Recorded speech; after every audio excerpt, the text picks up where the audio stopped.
Alert Weather Extra starts now. Welcome into First Alert Weather Extra. Chief Meteorologist Wes Wyatt. It is a First Alert weather day. You can see for excessive heat across the area right now. The feels like temperatures are over 110 across parts of the area. It's the dew point. It's the mugginess. It's made it feel so incredibly steamy here over the past few days, but hang on, we got some changes on the way. You know, we talked about last week, if you checked in today with Matt and Mickey, I know it's dangerously hot right now, but we do have a front that we're tracking that's going to bring some changes. So here's what it looks like temperature-wise. We're close to 100 in several areas. You can see Centerville, Birmingham, Anniston's at 86 because we did have a storm that popped up earlier. That storm has dissipated. In fact, you check the heat index, it already feels like, well, look at this, close to 100 again in Anniston. So it wasn't a lot of relief, but we did pick up a quarter of an inch of rain according to our weather watcher, Jerry Peak in Oxford. But look at Tuscaloosa, 111, 115 in Utah. And Aniana, by the way, this is one of the sensors, and it must be just right in the sun because it's showing 122. It's not that hot on the heat index, but it's more 110 to 113 there around the Aniana area. I know that's showing 122, but hang on, folks, in Blount County here, I promise that is on the extreme side, but that's a sensor there likely just running a little too hot. To the far northwest, though, we do have some pop-ups. You see this?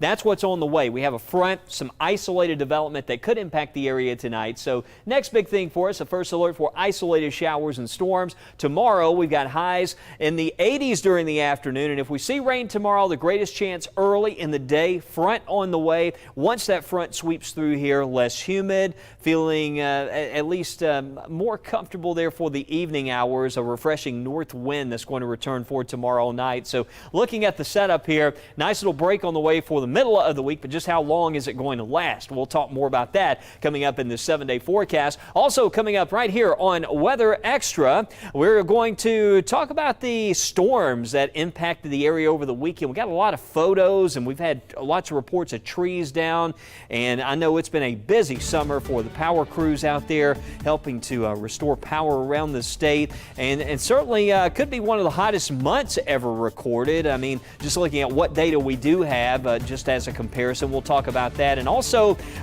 more on this wildfire situation in Hawaii. We'll have that for you, the latest report coming up right here. You are watching First Alert Weather Extra. Good morning, everyone. Welcome into Good Day, Alabama. A new morning comes with preparing right, because while you slept, news broke. We have new information from that breaking news that happened this morning. While you head out, the storm we gave you the first alert for is on its way in. And as the key turns the ignition, your shorter route to work is being found. Avoid 459 southbound completely because of a crash. A new morning means everything you need for a good day is on Good Day Alabama, always on your side.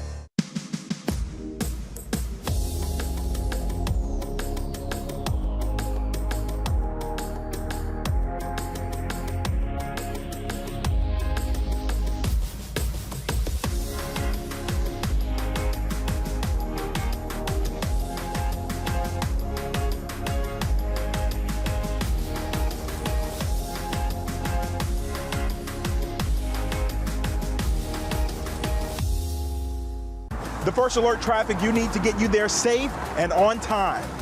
Tomorrow morning, everything you need for a good day is on Good Day, Alabama. You're late, out the door, and on the go. Don't worry. Good Day, Alabama continues all morning long. And wherever you watch, this is what you need to know right now. More reporters on the streets with more hours of news when you need it. Everything you need for a good day is on Good Day, Alabama.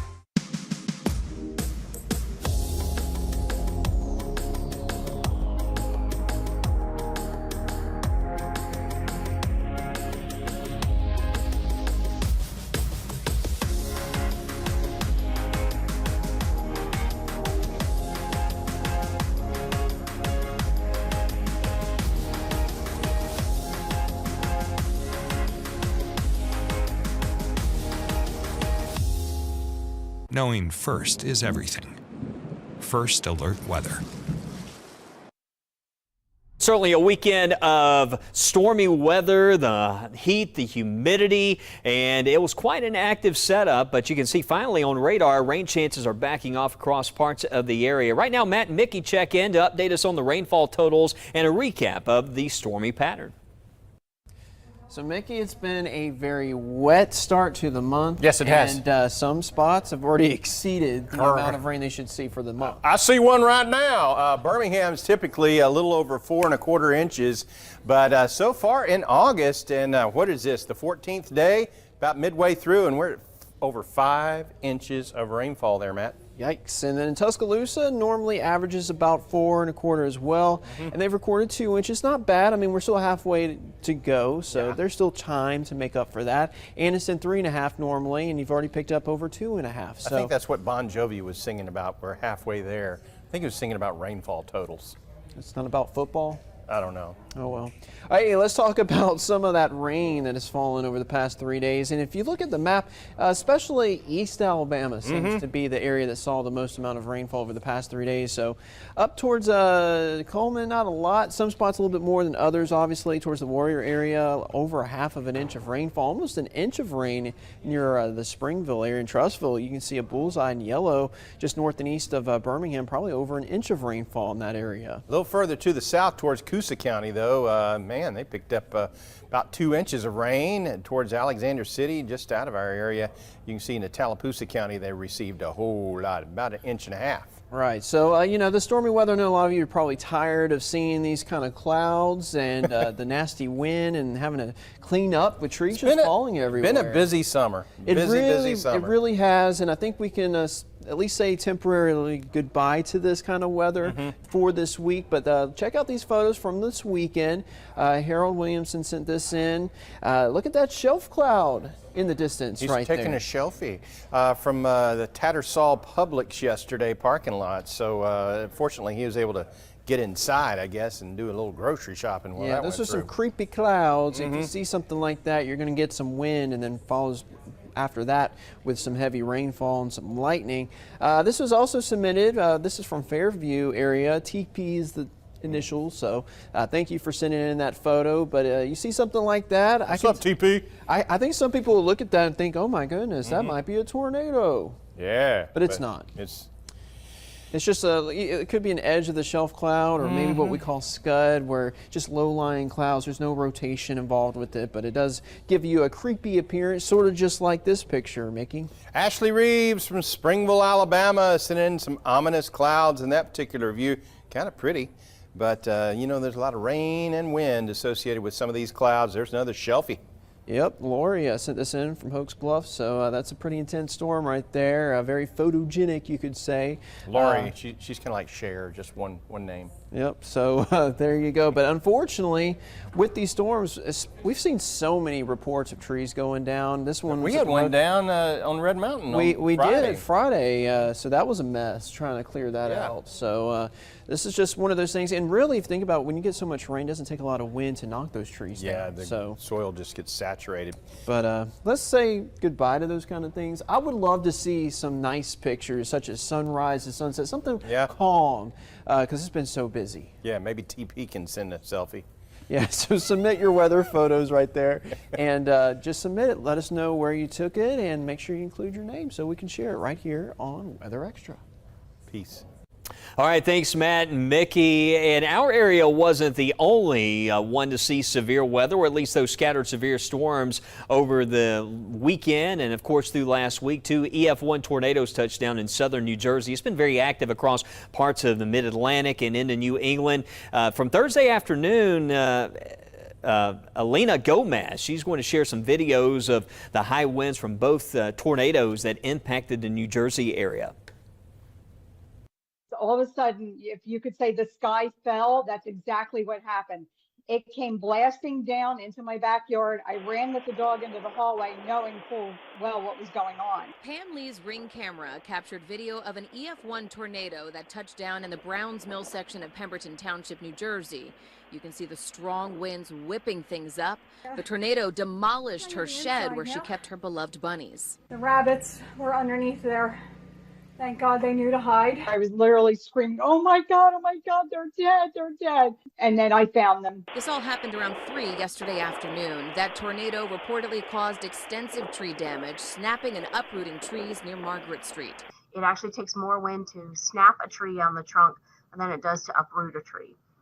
So that was kind of the determining factor for both areas, that we did see a couple of trees that were snapped. The National Weather Service also determined that another EF1 tornado touched down in East Greenwich Township near Hazel Court in Mickleton. Winds reached 95 miles per hour and swirled this backyard gazebo around and tore down the pool's fence. Neighbors tell me they heard the wind but didn't think it was a tornado. It just sounded like a lot of wind, and I work in the basement, so I didn't think anything of it. And then we walked upstairs and there was stuff in the pool. They had some siding fall down. Other than that, it wasn't anything crazy. All right, more than 100 million people across the eastern U.S. are under a severe threat today. I mean, we have been dealing with this active pattern. The wrist stretches from parts of Tennessee, Kentucky, the southern parts of the Northeast. These storms could include damaging wind gusts, isolated tornadoes, large hail, and here in the south, of course, we're dealing with the extreme heat in the Pacific Northwest. 90 million people are under heat alerts. These include heat advisories, excessive heat warnings, with some areas potentially seeing the heat index go as high as 117 degrees, including, hey, around here, right? The entire state of Louisiana is under an excessive heat warning. I know we've been dealing with several of those across central Alabama, and Austin, Texas could reach its 37th day. Get this, 37th day with consecutive temperatures over 100 degrees. That's just absolutely incredible. We've been seeing a lot of typhoons happening around the world. Over 2,000 people are being evacuated from flooded areas in eastern Russia after heavy rains from Tropical Storm Cannon. This aerial footage shows rescuers trying to help families by boat in the city of Usurisk, which is currently seeing the worst flooding areas that's seen in decades. I mean, they haven't seen anything like this in quite some time. In other areas, rescuers are setting up more than a dozen temporary accommodation centers, and a task force is currently overseeing cleanup efforts. So far, there are no reports of casualties, thankfully. India also encountering heavy rains today that sparked a massive flooding event. You can see here in this video it also caused landslides that have left over 40 people sadly dead in northern Indian state of Himachal. And I just want to make sure I say this correctly. This is a temple there that's in this area, and it also actually collapsed due to the flooding, leaving 20 people trapped, 5 already being rescued. Traffic police have urged residents to avoid traveling due to this heavy rain. The Indian Meteorological Department has since issued a red alert for the state, which means rain totals over 204.5 millimeters or 8.5 inches is expected during a 24-hour time frame. And as we're approaching the peak of hurricane season, over the last 4 decades, tropical cyclones that hit the U.S. caused an average of more than $22 billion in damages, according to NOAA. Fox's Bowen Kitrovich is in Bay St. Louis, Mississippi. That's an area that's been hit several times. We can think back to the hurricanes like Camille and Georges, and showing you where one storm chaser is on a mission to build a house that can withstand Category 5 hurricane force winds. Bay St. Louis, Mississippi has seen disasters like Hurricane Katrina and Hurricane Camille. Storm chaser Josh Morgerman calls this town ground zero for hurricanes. So what better place to build a hurricane bunker? Brick by brick, Josh Morgerman works to create his fortress. He says he's lived through 67 tropical cyclones around the world, including Hurricane Ian. So I've seen this happen a lot in buildings and in houses during hurricanes. Everything's fine until one window breaks, then the wind gets in and it's like a balloon. It just gets in and it starts to sort of like wreak havoc and maybe blow the roof off. To prevent that, Josh partnered with Paramount Contracting to secure the house from all angles. Making sure that the frame of the house is bolted down to the foundation and then making sure that the roof is bolted down to the top plate. Those are some really important things, and really focusing on those connecting points with straps, with clips, and using a lot of them is just a simple thing that everybody could do. The exterior of the house has a metal roof rated for winds over 200 miles per hour and Josh says the house sits 23 feet above sea level. This is one of the things that's going to give me an edge when it comes to storm surge flooding. So you can see here, this is the floor of the house. It's pretty high up. And what that means is there could be events where the storm surge actually reaches the property,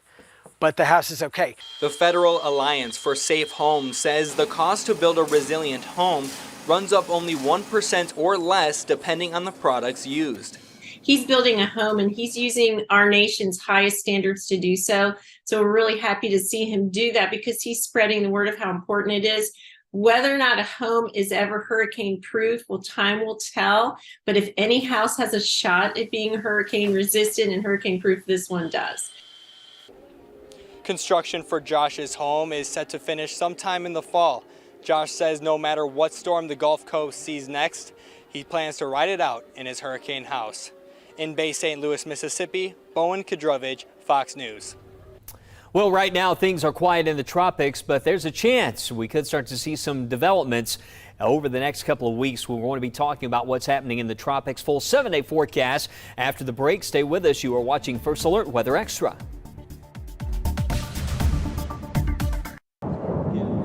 We heard the first alert. Mom says we have to go. She says I don't have time to grab any more toys. Need to be in your tornado safe place. Get there right now as you have. We have to get to our safe place because sometimes when you hear the siren, it's too late. That's why she says knowing first is everything.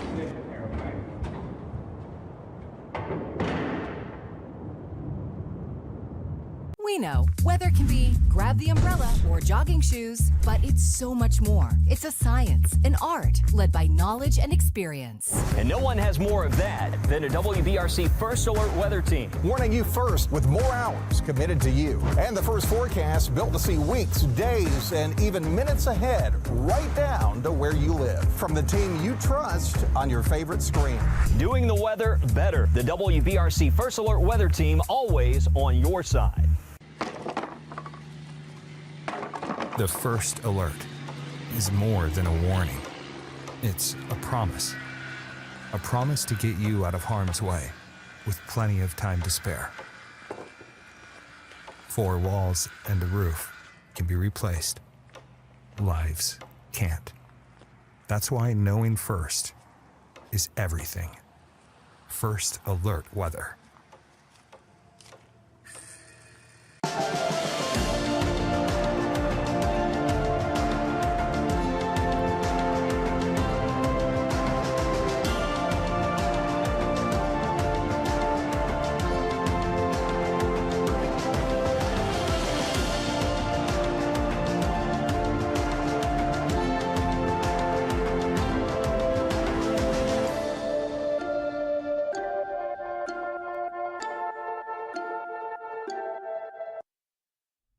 Welcome back into First Alert Weather Extra. Chief Meteorologist Wes Wyatt. Look at the heat index. This is certainly one of the hottest feeling days that we've had so far this summer season. And we've had some hot days out there. 104 in Birmingham, the heat index, 111 in Tuscaloosa. Some of these heat index temperatures have gone up. Based on what we're seeing. But a front is on the way, and it is going to finally bring some welcome changes. But with this kind of heat that we have across Alabama, we still had a couple of pop-ups. There were some storms off to the southeast, those moving on to the east. But as the front moves in, you can see it may kick off a shower or storm tonight. We just can't rule out through tomorrow morning, maybe a pop-up storm. You see this around 9 a.m., maybe some wet weather. But this is the front, and that's going to sweep on through. And by afternoon, we are dry, and that north wind takes over. Nice refreshing breeze out of the north. We'll have temperatures, look at 6 o'clock, 75 in Coleman and Hamilton.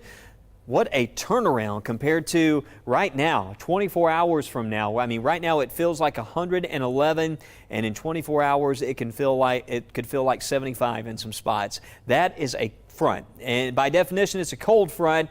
I know we're not talking cold temperatures, but when you have that kind of temperature change, that's what a cold front is all about. It is going to make quite a difference there by tomorrow evening. You can see the low dew points on the first alert muggy meter. That's what we're looking at. So the heat index will also greatly improve here over the next couple of days. But the 7-day forecast, we have that 20% chance tomorrow, which mostly applies to before lunchtime. Dry afternoon, 87 for a high. We could see some upper 50s in some outlying areas to the far north early Wednesday and Thursday. So there will be a little early preview of autumn in the air with those kind of temperatures. But it's still summer. It's still August. So by the weekend, Saturday and Sunday, we'll be back in the mid-90s. The nights feeling increasingly humid. Maybe an afternoon storm there for Sunday. I put a 20% chance in here. The model data keeps the rain out of the picture until next week. However, Sunday,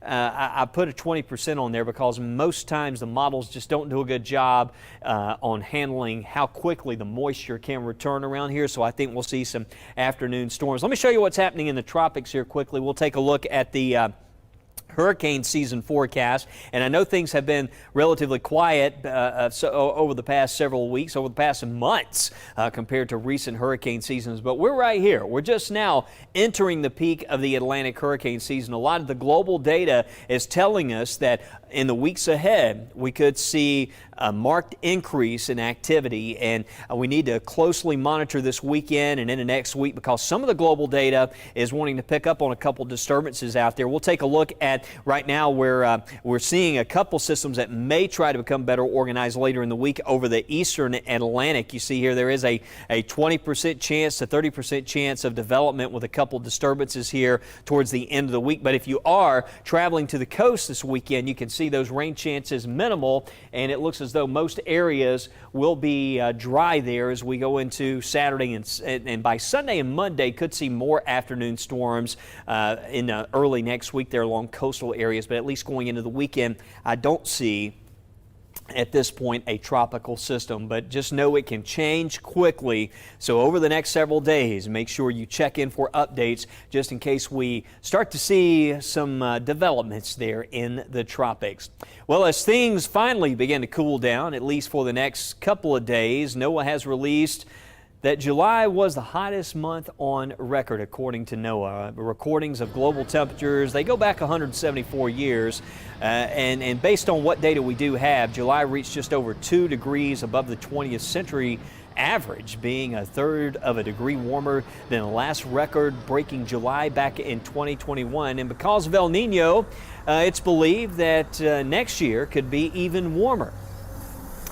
This evening, an update on the tragic wildfires in Hawaii. The death toll currently stands at 96 and is expected to continue to rise. And as the search continues for survivors and those that could be trapped, the heart-wrenching mission is ongoing among the expanding concerns that the public warning systems just weren't enough. And a lawsuit actually related to a potential cause of the fires has been filed. Gloria Pazmina has more developments in this story.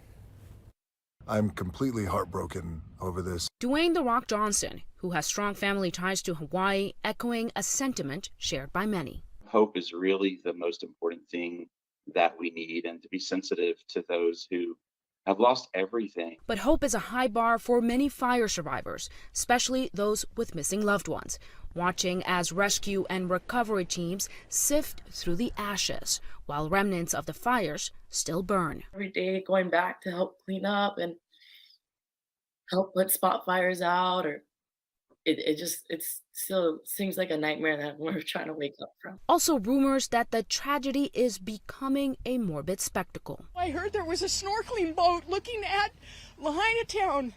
Give them respect. People died here. Oh, no. Questions are growing over the outdoor warning sirens used for hurricanes and tsunamis, which were left silent as wildfires swept through. The Attorney General has launched a review of what happened with those sirens and some of the other actions that were taken.